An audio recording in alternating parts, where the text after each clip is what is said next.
પ્રિય મિત્રો, આ દુનિયામાં ઘણા લોકો જાણતા નથી કે પ્રભુ ઈસુ તેમને પ્રેમ કરે છે. દુનિયાના દરેક લોકો માટે ઈસુએ પોતાનો પ્રાણ આપી દીધો, જેથી તેઓ પાપની શિક્ષામાંથી બચી જાય. શું તમે ઈસુના બલિદાન પર વિશ્વાસ કરો છો?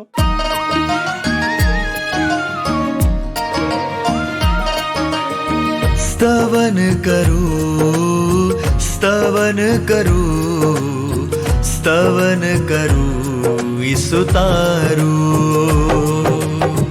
વચન સુણીને ગ્રહણ કરું સહુ, તેને પંથે ચાલુ. સ્તવન કરું, સ્તવન કરું, સ્તવન કરું ઈસુ તારું. પ્રિય મિત્રો, આજના નવા દિવસે સ્તવન બાઇબલ અભ્યાસ કાર્યક્રમમાં હું આપ સર્વનું હૃદયથી સ્વાગત કરું છું. તમે નિયમિતપણે આ બાઇબલ અભ્યાસમાં જોડાઈ રહ્યા છો તેની પણ હું કદર કરું છું. ઈશ્વરનું વચન ફક્ત એક આજ્ઞા જ નથી, પણ આપણા માટે સંતોષનું કારણ પણ છે. આપણને ઈશ્વરના વચન દ્વારા સંતોષ મળે છે. ઈશ્વરનું વચન આપણને શાંતિ આપે છે. આજે આપણે થેસાલોનિકીઓને લખેલા પ્રથમ પત્રના છેલ્લા પ્રકરણનો અભ્યાસ કરીશું અને ખ્રિસ્ત ઈસુના આગમનની તૈયારી પર પણ નજર કરીશું. તો ચાલો આજના અભ્યાસમાં આગળ વધીએ.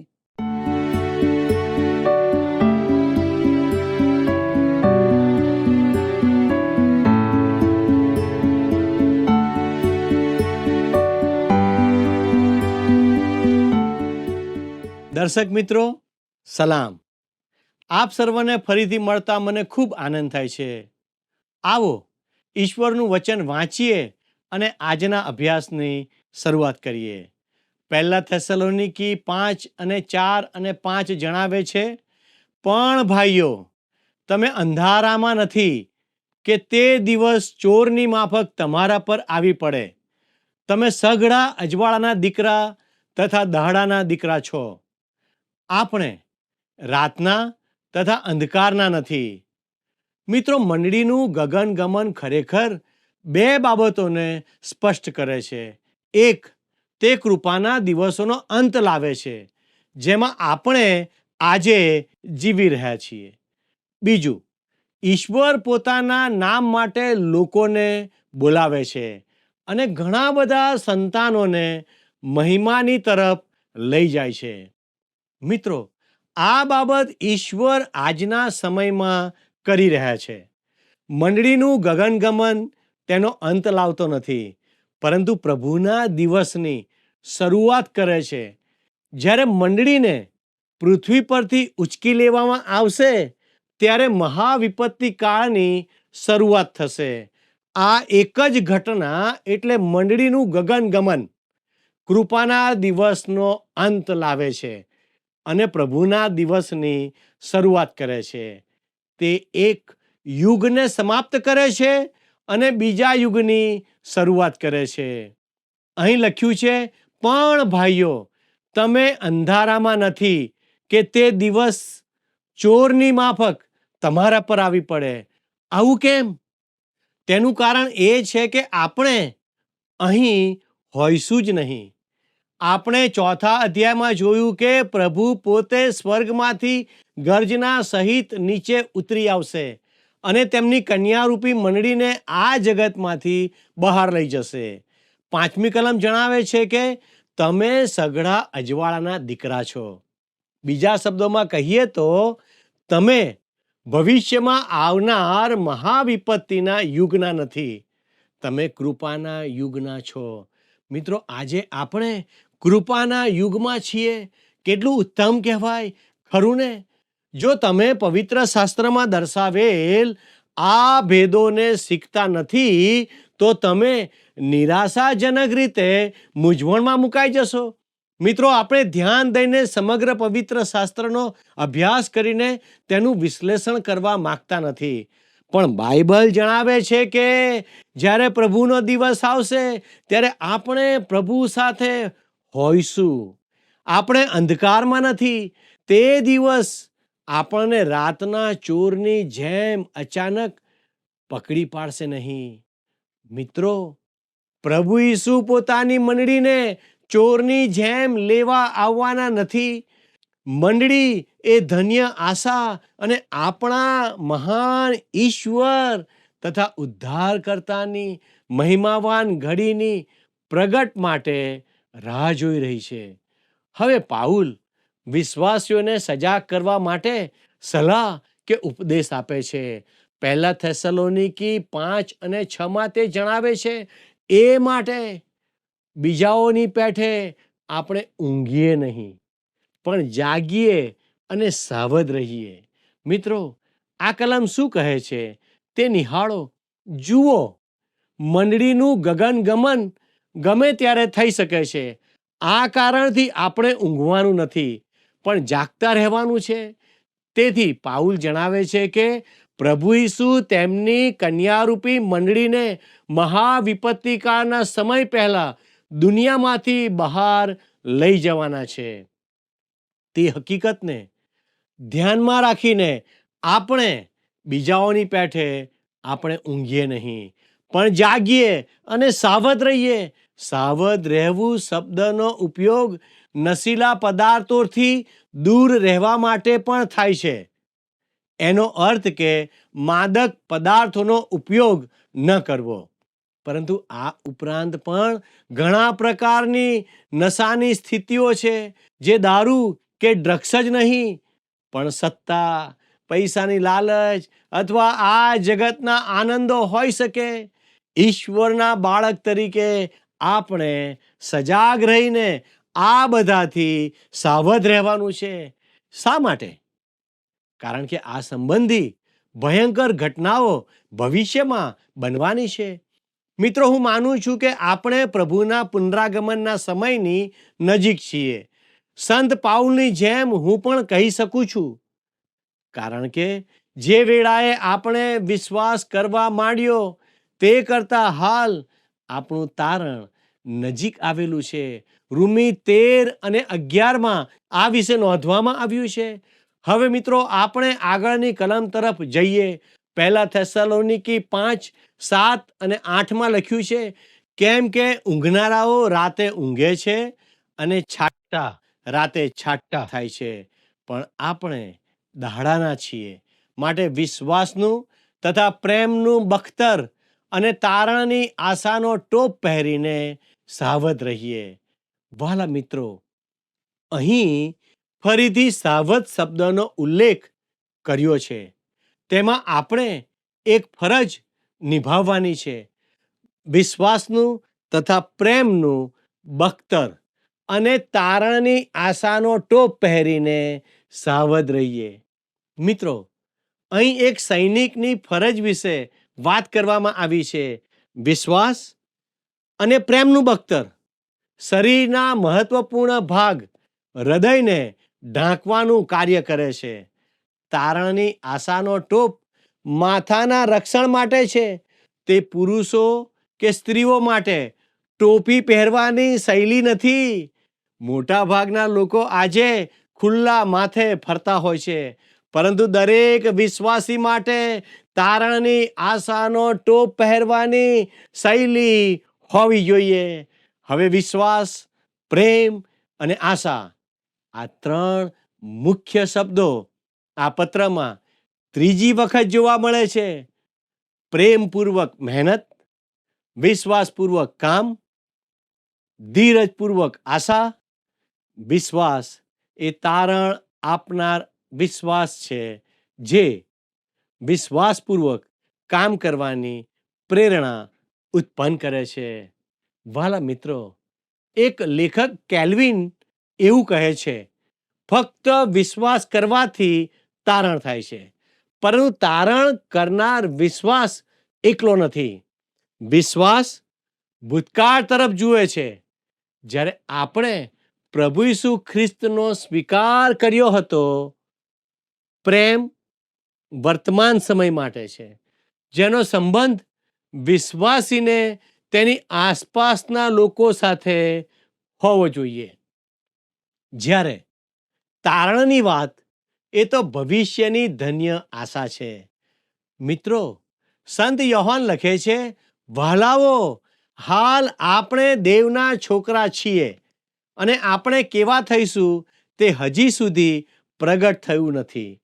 આપણે એટલું તો જાણીએ છીએ કે જ્યારે તે પ્રગટ થશે ત્યારે તેના જેવા આપણે થઈશું, કેમ કે જેવો તે છે તેવો આપણે તેને જોઈશું. જે પહેલો યોહાન 3:2 નોંધેલું છે. આજે આપણી પાસે તારણની આશા છે કે જેણે આપણામાં કામ શરૂ કર્યું તે તેને પૂર્ણ કરશે. ફિલિપિયોનો પત્ર 1 કલમમાં બાઇબલ જણાવે છે, જેણે તમારામાં સારા કામનો આરંભ કર્યો તે ઈસુ ખ્રિસ્તના દાડા સુધી તેને સંપૂર્ણ કરતો જશે, એવો મને ભરોસો છે. મન પ્રિય તું, મારા પ્રાણ પ્રિય ઈસુ, ક્યારે આવશે? મન પ્રિય તું, મારા પ્રાણ પ્રિય ઈસુ, ક્યારે આવશે? મારા આંસુ લૂછવાને, મને દિલાસો દેવાને, મારા આંસુ લૂછવાને,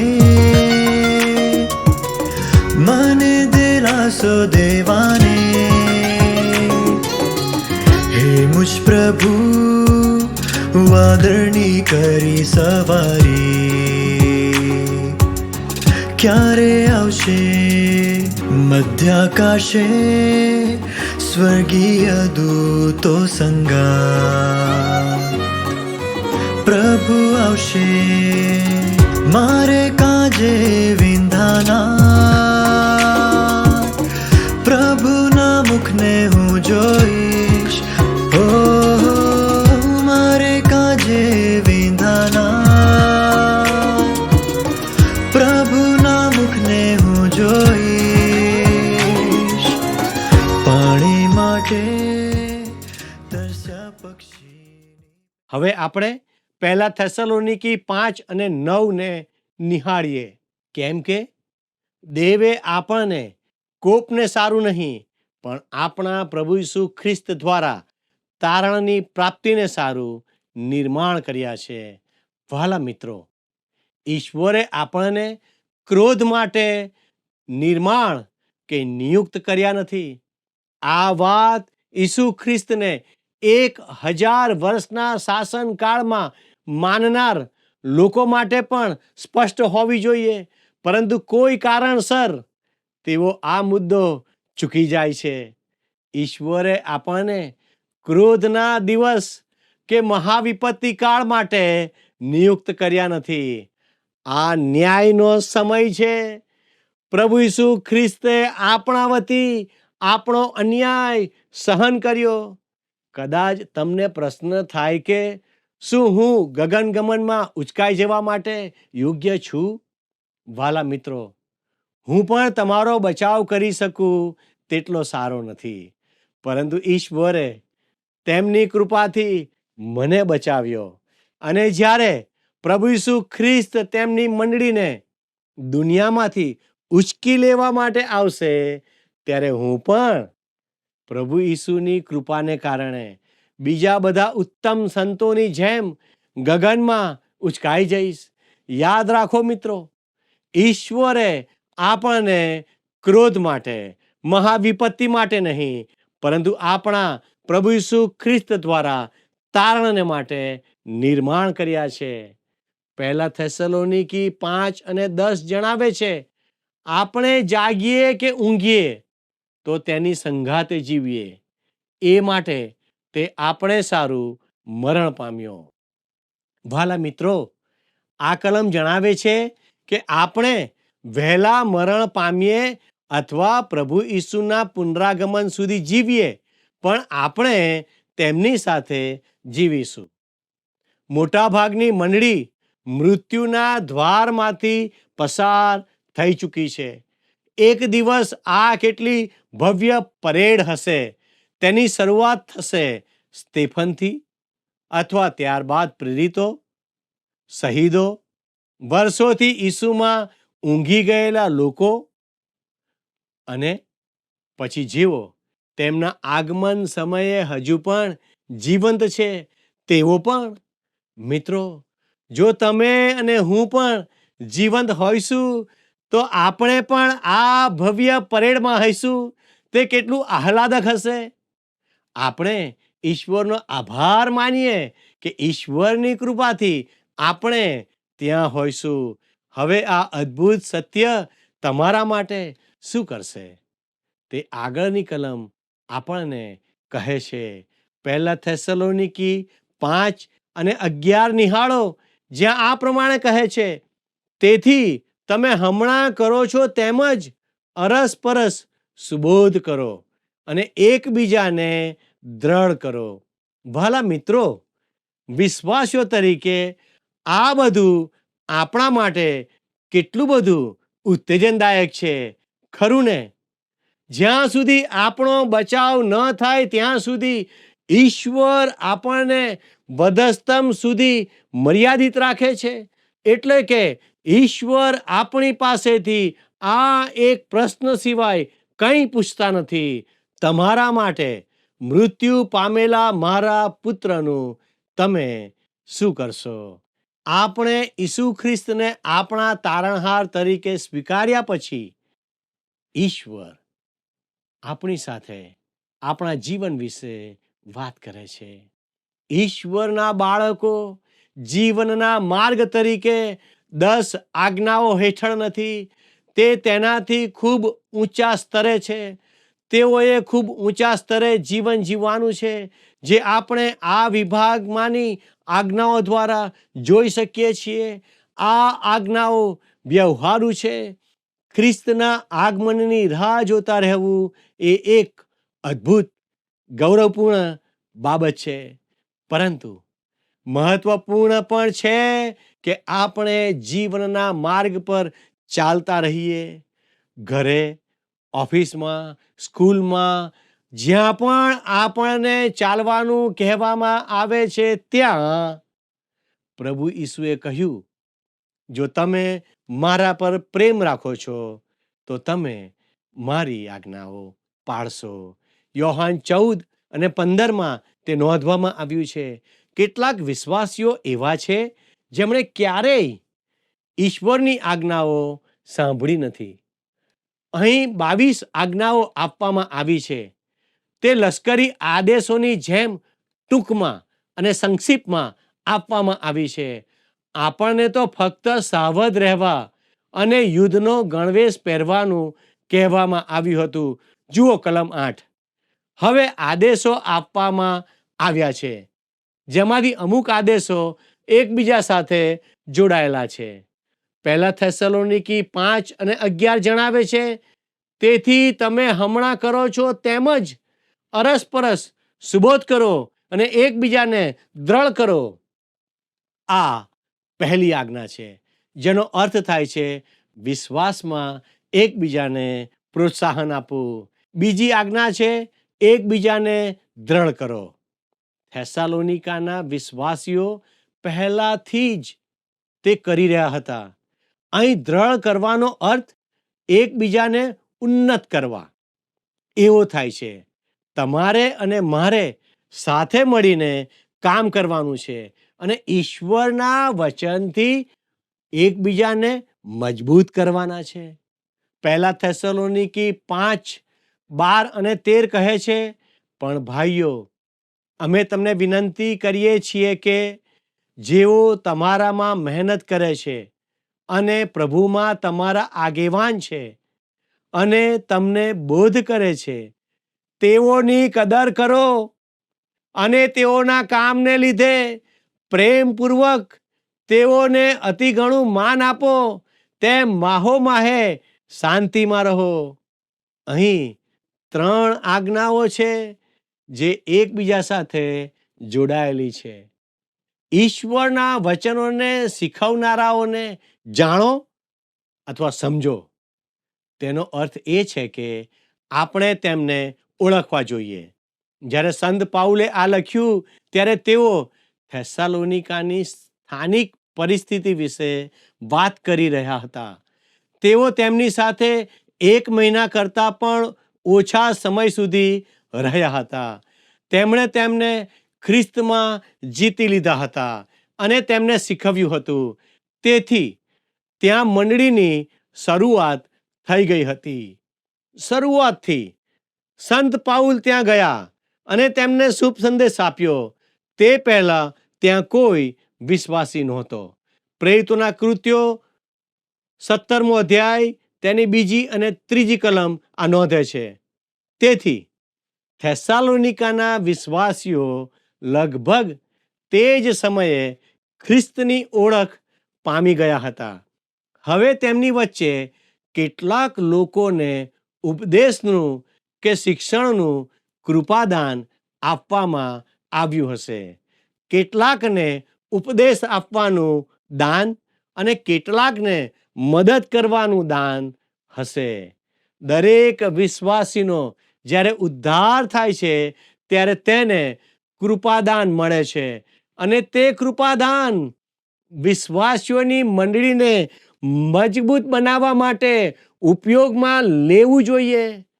પરંતુ મારો એક ખ્યાલ છે કે થેસાલોનિકાના વિશ્વાસીઓમાં આ વલણ હોઈ શકે છે. ફલાણા અને હું એક જ સમયે બચાવી લેવામાં આવ્યા હતા. તે વિશ્વાસી બન્યા તે પહેલા હું તેને જાણતો હતો. તેને ક્યાંથી વિચાર આવ્યો કે તે મને શીખવી શકે?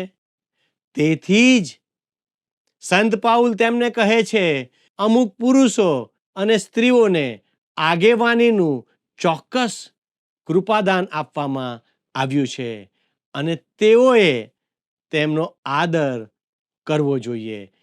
તેઓએ સલાહ કે બોધ માટે તેમની તરફ જોવું જોઈએ. મિત્રો, આજે પણ આપણી એ સમસ્યા છે કે ચર્ચમાં બહુ ઓછા લોકો ઈશ્વરે પૂરા પાડેલા ઉપદેશકો પર ધ્યાન આપે છે. તેઓ માને છે કે બાઇબલ ઈશ્વરનું વચન છે અને તેઓ તેના દરેક વચન પર વિશ્વાસ કરે છે. તો પછી તેઓ તેનું પાલન કેમ કરતા નથી? જ્યારે તે શીખવવામાં આવે છે ત્યારે તેઓ કેમ સાંભળતા નથી? એક માણસે મને ખૂબ જ સ્પષ્ટપણે કહ્યું, હું બાઇબલને પ્રથમ પાનાથી લઈને છેલ્લા પાના સુધી માનું છું, પણ તેમની વચ્ચે શું છે તેનાથી હું અજાણ છું. કેવી કરુણ બાબત! મને લાગે છે કે જો લોકો બાઇબલના શરૂઆતથી અંત સુધી શું છે તે જાણતા હોત તો તેઓ તેના પર વિશ્વાસ કરત. પરંતુ તમે તેના પર વિશ્વાસ કરો છો અને પછી તે શું કહે છે તેનાથી અજાણ રહો છો, તે યોગ્ય નથી. જો કોઈ કહે કે તે માને છે કે બાઇબલ ઈશ્વરનું વચન છે, તે તેને જાણવા માટે બંધાયેલો છે. તેથી જેઓ ઈશ્વરના વચનનો ઉપદેશ આપી રહ્યા છે અને શીખવી રહ્યા છે તેમના પર વિશ્વાસીઓનું ધ્યાન હોવું જોઈએ. હવે ચોથી આજ્ઞા છે કે અને તેઓના કામને લીધે પ્રેમપૂર્વક તેઓને અતિ ઘણું માન આપો.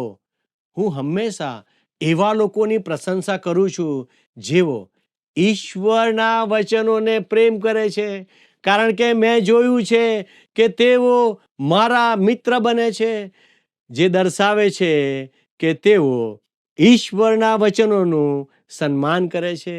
કારણ કે હું ઈશ્વરના વચનો શીખવું છું. 5મી આજ્ઞા, તમે માહોમાહે શાંતિમાં રહો. આ બધું એક જ પેકેજમાં એકઠું થાય છે. મિત્રો, તમે બધા મંડળી પર અધિકાર ચલાવી શકતા નથી. દરેક જગ્યા પર સત્તા ધરાવનાર કોઈ ચોક્કસ વ્યક્તિ હોવો જોઈએ. એક એવી વ્યક્તિ હોવી જોઈએ જે આગેવાન હોય અને જેને બધા લોકો અનુસરતા હોય. આ વ્યવસ્થાથી તમે શાંતિ મેળવી શકો છો. મિત્રો, શું આજે આપણે ઈશ્વરના સેવકોની કદર કરીએ છીએ? શું આપણે મંડળીના આગેવાનોને માન આપીએ છીએ? જો હા, તો ઈશ્વર તમને આશીર્વાદ આપે. જો નથી કરતા તો આજથી તેની શરૂઆત કરીએ અને એમ કરવા આવો ઈશ્વરની સહાય માગીએ અને પ્રાર્થના કરીએ. વાલા પરમેશ્વર, અમે તમારી કૃપા માગીએ છીએ. પ્રભુ, તમે અમને મદદ કરો કે અમે અમારી મંડળીમાં અમારા પાળક સાહેબોને, અમારા આગેવાનોને અમે માન આપી શકીએ, સન્માન આપી શકીએ અને પવિત્ર પ્રભુ, તમારા વચન પ્રમાણે જીવન જીવવા અમને મદદ કરો. અમારી આ પ્રાર્થના ઈસુના નામમાં માગીએ છીએ. આમેન. પ્રિય મિત્રો, આજના પાઠમાંથી આપણે શીખ્યા કે વિશ્વાસીઓએ આત્મિક રીતે જાગૃત રહેવાનું છે અને સાવધ રહેવાનું છે. આપણે જીવતા હોઈએ કે મૃત, આપણે ખ્રિસ્તમાં સુરક્ષિત છીએ અને હંમેશા તેમની સાથે રહીશું. તેથી આપણે એકબીજાને વિશ્વાસ અને આશા સાથે મજબૂત કરવા જોઈએ. આત્મિક આગેવાનોનું સન્માન કરવું જોઈએ. મંડળીમાં શાંતિ અને એકતા જાળવીને વાદ વિવાદોથી દૂર રહેવું જોઈએ. મિત્રો, શું તમે તમારા આગેવાનોને માન આપો છો? આપણે અંધકારમાં નહીં પણ પ્રકાશના સંતાનો તરીકે જીવન જીવવાનું છે. શું તમે તે માટે જાગૃત રહેશો? મિત્રો, જો આજના પ્રસારણથી આપને કોઈ નવી બાબત શીખવા મળી છે અથવા ઉત્તેજન મળ્યું છે તો અમારો સંપર્ક અવશ્ય કરશો. આપના પ્રતિભાવો વોટ્સએપ કે ફોન દ્વારા જણાવશો અને અમારી સાથે જોડાયેલા રહેશો. આભાર. મિત્રો, આજની આપણી બાઇબલ ક્વિઝનો પ્રશ્ન છે, આપણે સૌ કોના દીકરા છીએ? એ અજવાળાના, બી દીવાના, સી લાઇટના, ડી અગ્નિના. મિત્રો, ગત પ્રશ્નનો જવાબ છે બી દૂતો. અમારા આજના પ્રશ્નનો જવાબ જલ્દીથી મોકલી આપશો. દરેક પ્રશ્નનો સાચો જવાબ આપનાર વિજેતાઓના નામ દર મહિનાના પ્રથમ સોમવારે જાહેર કરવામાં આવશે. અમારો સમય અહીં પૂરો થાય છે. સંપર્ક માટે અમારો ફોન નંબર છે 94 29 37 56 10 9429375610. ઈશ્વર આપને આશીષ આપો. આમેન.